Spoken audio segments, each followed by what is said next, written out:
देखिए, विदुर नीति असल में है क्या?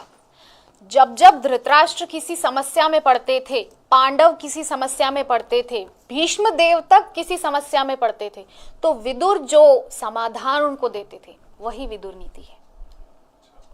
धृतराष्ट्र को जब समझा रहे हैं कि एक इस कुलनाशी दुर्योधन की वजह से अगर पूरे हस्तिनापुर का, पूरी पृथ्वी का अगर संहार होता है तो तुम इस एक कुलनाशी को अपने कुल से अलग कर दो। ये है विदुर नीति कि अगर शरीर का कोई एक अंग खराब हो तो क्या पूरे शरीर को काटा जाएगा? केवल उस खराब अंग को काटा जाएगा। तो ये है विदुर नीति। धृतराष्ट्र को समझा रहे हैं कि तुम एक इस पुत्र को अपने राज्य से अलग कर दो, सब शांत हो जाएगा, पूरी हस्तिनापुर प्रेम से, शांति से रहेगी। किंतु मोह में अंधा धृतराष्ट्र, वैसे तो अंधा था ही, चर्म चक्षु तो उसके अंधे थे ही, किंतु जो मन के नेत्र होते हैं वो भी मोह में अंधे हो चुके थे। दुर्योधन के मोह में इतने अंधे हो चुके थे वो दोनों नेत्र उसके, कि उसने दुर्योधन की एक एक बात को अक्षरशः पालन किया है। अगर वो दुर्योधन की बात की बजाय विदुर की बातों का पालन करता तो ये महाभारत का जो भयंकर युद्ध हुआ था ये नहीं होता। तो ये एक एक जो समाधान विदुर अपनी तरफ से देते थे सबको, पांडवों को किसने समझाया था? जब लाक्षागृह के लिए निकल रहे थे, वारणावत जो वो आयोजन होना था वहां पे, तो वारणावत के लिए जब निकल रहे थे पांडव, तो एक शब्द वहां पर विदुर ने कहा था कि जंगल की आग में वो जो एक पेड़ होते हैं जो जल के भस्म हो जाते हैं, मुझे इस समय उस पेड़ का नाम नहीं याद आ रहा है, वो समुद्री इलाकों में बहुत विशेष कर पाए जाते हैं। वो जो पेड़ होते हैं, जो जंगल की आग होती है, उसमें जल के भस्म हो जाते हैं। तो एक उदाहरण के माध्यम से विदुर समझाना चाह रहे थे पांडवों को, क्योंकि विदुर जान गए थे कि लाक्षागृह का निर्माण हुआ है और उनको जलाने की योजना है, जिंदा जलाने की योजना।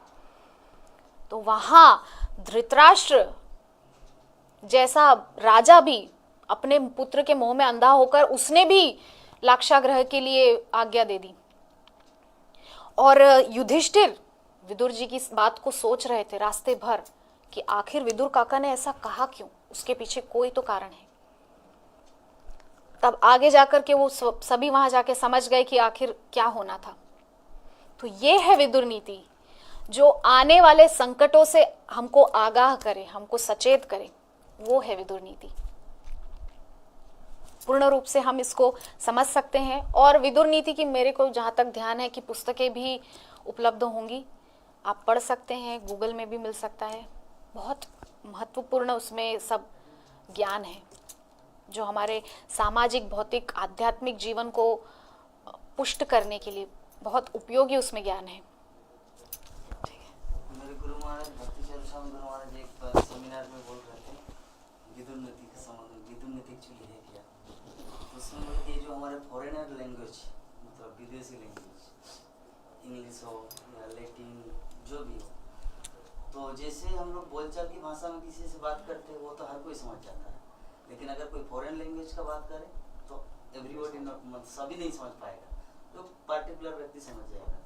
तो विदुर नीति मतलब विदुर ने युधिष्ठिर महाराज को कहा था लाक्षागृह जाने से पहले, एक मतलब लैटिन फॉरेन लैंग्वेज में क्या, कि युधिष्ठिर जब जंगल में आग लग जाती है तो चूहे और ये सब जंतु वो लोग कहाँ रहते हैं, तो युधिष्ठिर बोले कि वो तो जमीन के अंदर चले जाते हैं, ताकि आग लग जाए कोई बात नहीं, वो लोग जमीन के अंदर सेफ रहते हैं। उसी नीति का उन्होंने पालन किया। ये दो वर्ड विदुर बोले थे और वहाँ स्टॉप किए थे, युधिष्ठिर समझ गए थे। तो गुरु महाराज पॉइंट आउट कर रहे कि विदुर नीति से कहते हैं कि मतलब एक समझदारी के लिए इशारे का, इसको कहते विदुर नीति। मतलब युधिष्ठिर महाराज समझ गए, मतलब वहां पे अगर आग लग जाए तो मुझे कहाँ छुपना है, चूहा की तरह जमीन के नीचे जाना है।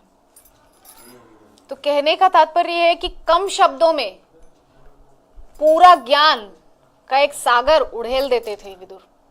एक छोटा सा वाक्य उन्होंने कहा था, मुझे उस समय याद नहीं आ रहा था, बहुत अच्छे से प्रभु जी ने समझा दिया आप सबको। तो वहां पर विदुर जी ने क्या कहा था युधिष्ठिर से कि जंगल में जब आग लगती है तो चूहे कहाँ जाते हैं, बस इतना भर कहा युधिष्ठिर उसको समझ गए। तो कहने का तात्पर्य यही है, प्रभु जी ने जो समझाया कि विदुर नीति जो है एक वाक्य में पूरा ज्ञान है, पूरा ज्ञान का सागर है, ये है विदुर नीति। तो 9 बज गए हैं। इसके आगे अगर किसी को कुछ प्रश्न, ठीक है, तो हम यही विश्राम करते हैं। वांछा कल्पतरुभ्यश्च कृपा सिंधुभ्य एव च पतितानां पावनेभ्यो वैष्णवेभ्यो नमो नमः। हरे कृष्णा कृष्ण कृष्ण हरे हरे, हरे राम राम राम हरे हरे। ग्रंथ